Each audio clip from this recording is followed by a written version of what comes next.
के अनुसार consumer protection act 1998 इसमें काम करता है। कंज्यूमर प्रोटेक्शन 98 के अनुसार रूल ये इसकी धारा के अंतर्गत काम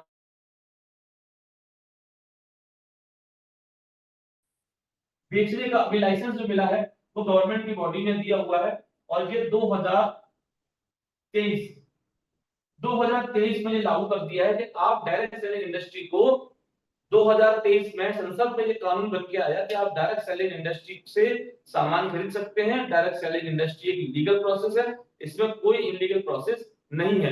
लेकिन इससे पहले कंपनियों के ऊपर बहुत सारी चीजें रही कि ये कैसे सामान बेच सकती हैं, इनके पास बेचने का क्या प्रोसेस होता है, ये बिचौलिए इनके पास होते नहीं है, सामान कैसे पहुंचाते हैं। लेकिन जब हमारा काम बिना बिचौलिए हो रहा है तो इंडस्ट्री ने साबित किया, आरसीएम ने साबित किया कि सामान बिना बिचौलियों को भी बेचा जा सकता है और ये साबित किया कि सामान को बिना टीवी के, रेडियो के, अखबार के प्रचार के माध्यम से भी इसको बेचा जा सकता है। ये सबसे बड़ी बात है। अब बात आती है कि ये कंपनी अपने प्रोडक्ट को मार्केट में लॉन्च क्यों नहीं करती, मार्केट में जो सामान्य दुकानों पर क्यों नहीं देती है। बाकी सभी कंपनियां सामान्य दुकानों पर सामान रखती हैं, लेकिन कंपनी के पास में एक लाइसेंस होता है, वो होता है स्वयं की दुकानों से सामान बेचने।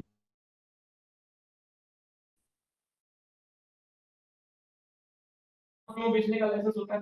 क्योंकि स्वयं की दुकानों से अगर हम सामान को बेचेंगे तो हम 100% बिल करेंगे,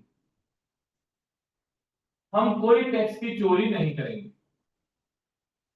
हम टैक्स की कोई चोरी नहीं करेंगे। पहला रूल होता है कि इस कंपनी 100% अपनी ही दुकान से बेच सकती, तब ऐसा हो सकता है। दूसरा है 100% प्योर सामान देना इनका काम है, प्योर, 100% प्योर,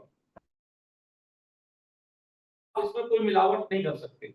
बहुत सारे साथियों के जो नए होंगे एक सवाल होगा कि हम तो बाजार की दुकान से सामान खरीदते हैं, आप मुझे बताइए जिस दुकान से आपने सामान खरीदा क्या आपने पक्का बिल लिया? देखिए हम कोई चीज बहुत लंबे समय से गलत करते आते हैं ना, उसको हम सही मान लेते हैं। जैसे मान लीजिए किसी विभाग में कोई व्यक्ति रिश्वत लेने का ट्रेंड चल गया, तो रिश्वत न लेना कानूनन रूप से, लेकिन वहां पर भी क्या होता है तो वो व्यक्ति रिश्वत को बहुत लंबे समय से लेता आ रहा है, यानी अब वहां पर रिश्वत लेना एक कानूनन उचित मान लिया गया है कि नहीं नहीं ये तो ठीक ही चल रहा है, उसने पैसे ले लिए हमसे। कई डिपार्टमेंट में बिना पैसे काम नहीं होता, तो हम लोग भी लगी लागू पैसे दे ही देते हैं। सपोज दैट हम रेलवे में गए और हमने टिकट सही तरह से नहीं लिया है, तो अपन क्या करते हैं दिमाग में एक ही चीज लेके आते हैं, हम बढ़िया यात्रा कर लेंगे, टीटी को 100 200 500 पकड़ा देंगे और हम उस काम को लीगल मानने लगते हैं कि 500 दो टिकट की यात्रा करो। लेकिन ऐसा रूल में नहीं है। आप लोग जब दुकानों पे जाते हो और वो बिल नहीं दे रहे तो हमारे दिमाग में आ गया कि बिल का क्या करेंगे हम, सामान हमने ले लिया लेकिन बिल के साथ में आपको सामान का पक्का बिल लेना पड़ेगा। आप लोग नोट करें, जब सामान लेने का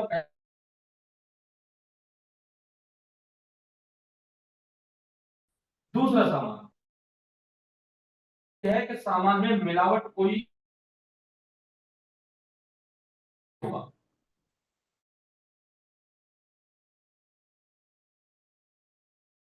दुकानें हैं, आप किसी एक दुकान से सामान खरीद के ले आए, कोई कंपनी है, मान लीजिए एक कंपनी है और इसने सामान कुछ दुकान पर रखा हुआ है और आपने इसको खरीद लिया। ये कंपनी बी, ये कंपनी दूसरी दुकान पे भी सामान के बैठी है, वही कंपनी ए है। अब एक दुकान और यही मिल रहा है 200, तो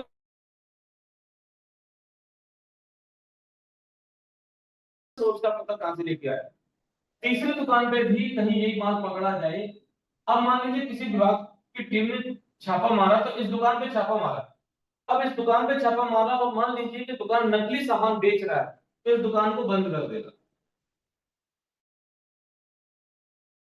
लेकिन इन दुकानों को बंद नहीं करेगा क्योंकि इस पे छापा ही नहीं पड़ा। अब ये दुकान 10 तरह की कंपनियों के सामान को बेच रही है, तो उसने क्या किया कि एक सामान पे सैंपलिंग करी और उसी सामान को नकली मिला और जब्त कर लिया, दुकानदार पे चालान कर दिया और उसको थोड़ी बहुत कंपनी ने सामान बेचना बंद किया, क्या थोक व्यापारी को कोई सजा हुई? बताइए। ये जिस जगह से सामान लेके आया उस पर कोई सजा हुई? ये ऊपर से कोई सामान लेके आया उसको कोई सजा हुई? लेकिन सजा नहीं हुई तो ये दुकानदार तो बंद हो गया, लेकिन इसकी जगह कल उसने दूसरी दुकान खोल ली। फर्क क्या पड़ा मुझे बताओ? इस व्यक्ति ने अपनी वो दुकान बंद कर दी और 1 महीने के बाद उसने दूसरी दुकान खोल ली, इसी में क्या फर्क पड़ा? इंडस्ट्री पे एक पावर होती है। इसमें क्या होता है कि मान लीजिए कोई कंपनी है, मान लीजिए आरसीएम कंपनी, और ये इसकी दुकान है एक, ये दुकान है दो, ये दुकान है तीन, ये दुकान है चार। ये दुकान मुरैना में है, ये अंबा में है, ये ग्वालियर में है और ये भिंड में। आरसीएम ने सामान सब जगह भेजा, भैया ये तो भेजी सब जगह। अगर कहीं गलती से मुरैना की दुकान पे आरसीएम को कोई प्रोडक्ट खराब निकल गया या गलत निकल गया या एक्सपायर प्रोडक्ट को सेल करके उसका बिल काट दिया, तो ये दुकान जो है ना, ये दुकान बंद नहीं होगी। पूछो क्यों नहीं होगी? क्योंकि इससे संबंधित 18,000 दुकानें साहब, ये सभी बंद हो जाएंगे, आपको पता है। इसलिए यकीन करने का एक सिस्टम है। अरे एक प्रोडक्ट के चक्कर में कुछ दुकानदारी को बंद क्यों कराएंगे आरसीएम वाले? इस चीज को आप ध्यान रखें, आपके लिए बढ़िया मोटिव है कि अगर आरसीएम ये काम कर रहा है, यहाँ पे भी 100 रुपए का प्रोडक्ट है तो यहाँ पे भी 100 का है और यहाँ पे भी 100 का है और यहाँ पे भी 100 का है, यानी हर जगह एक ही रेट का प्रोडक्ट मिलेगा। ये इसका सबसे बड़ा फायदा आप लोगों को मिलने वाला है। तो नए लोग हैं उनको ये समझना बहुत जरूरी है। तो पक्के बिल पे सामान, मिलावट रहित सामान। तीसरी बात आती,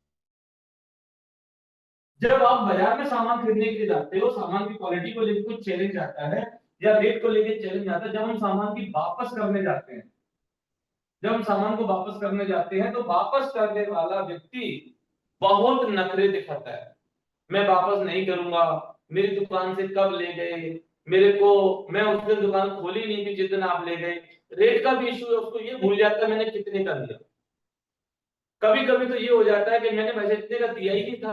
क्यों? उसको खुद याद नहीं, दिया भी होगा तो वो जानबूझ के बोल रहा है, दोनों बात हो सकती है, लेकिन ग्राहक बेचारा फंस गया। बट आरसीएम या इस इंडस्ट्री में तीसरा फायदा ये होता है, ग्राहक सुरक्षित है। अगर आपने कोई सामान खरीदा है, इस सामान को वापस करके अपने पैसे लेने या सामान को बदलने का, यहाँ पर कोई रोक टोक नहीं होती है।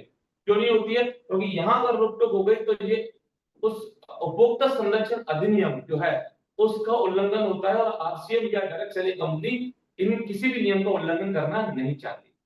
क्योंकि अगर उल्लंघन करेगी तो उसकी दुकान तुरंत ही बंद होने के चांसेस हैं। तो उसकी एक दुकान तो है नहीं, उसकी पूरी की पूरी श्रृंखला बंद होती है, और इसका डर हमेशा कंपनी को रहेगा, क्योंकि कानून सबसे ऊपर है, क्योंकि कंपनी किसी कानून से बढ़कर नहीं हो सकती। तो तीसरा फायदा ये मिला इसमें कि सामान 30 दिन तक वापस होता है। चौथा फायदा ये होता है, अगर आपने सामान को खरीदा है और आप सामान को रेगुलर लेते, सामान को लगातार खरीदते, अगर आपने सामान लगातार खरीदा तो इस सामान का एक परचेज वॉल्यूम बनता है। उस परचेज वॉल्यूम की आपकी गणना होती है 1 महीना, 2 महीना, 3 महीना, 4 महीना, 5 महीना, 6 महीना। 6 महीने लगातार यदि आपने सामान खरीदा है आरसीएम का, तो 1 महीने आपको फ्री सामान मिलेगा इन सभी सामानों की गिनती के आधार पर।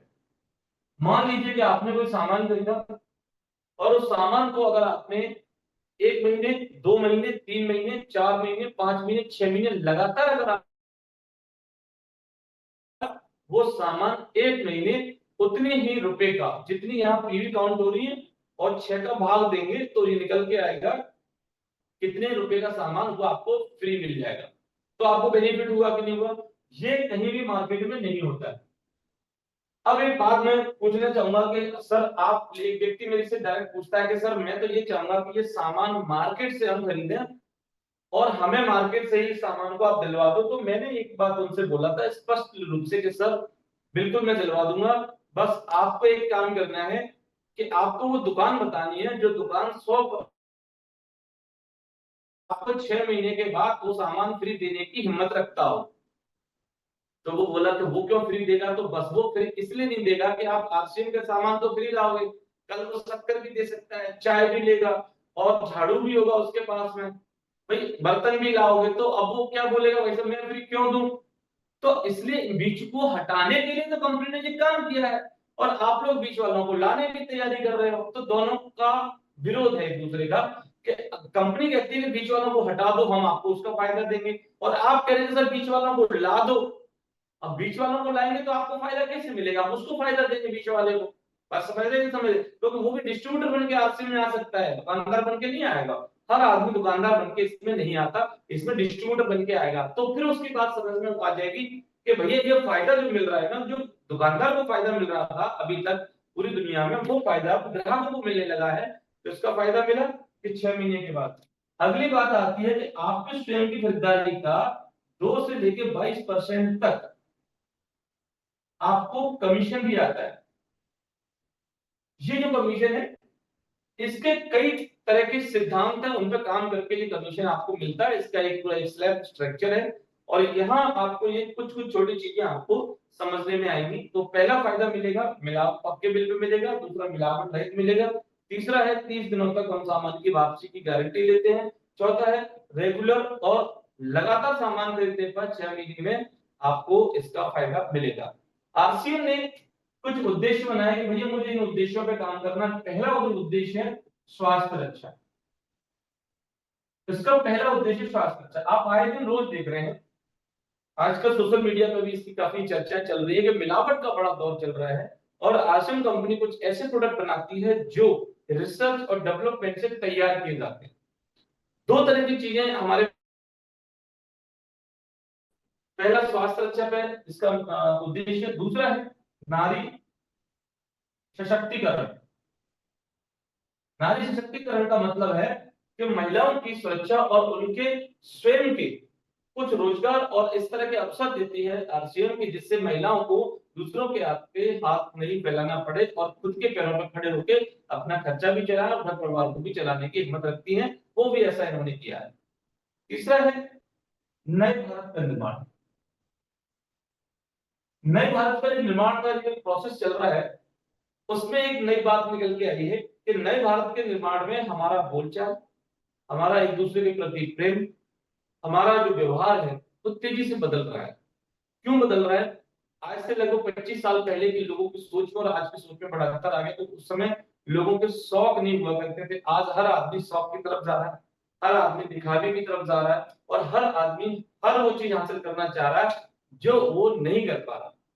और उसके लिए पैसा भी चाहिए, उसके लिए संबंधता चाहिए, उसके लिए समृद्धि चाहिए, और लोगों ने शिक्षा को थोड़ा सा साइड में किया है, और लोग केवल केवल हर चीज को हासिल करना चाह रहे हैं, किसी भी कीमत पे हासिल करना चाह रहे हैं। इसके कारण लोगों में क्राइम बढ़ रहा है, लोगों में बेमनुष्यता बढ़ रही है। आज से इन सभी चीजों पर काम कर रहा है।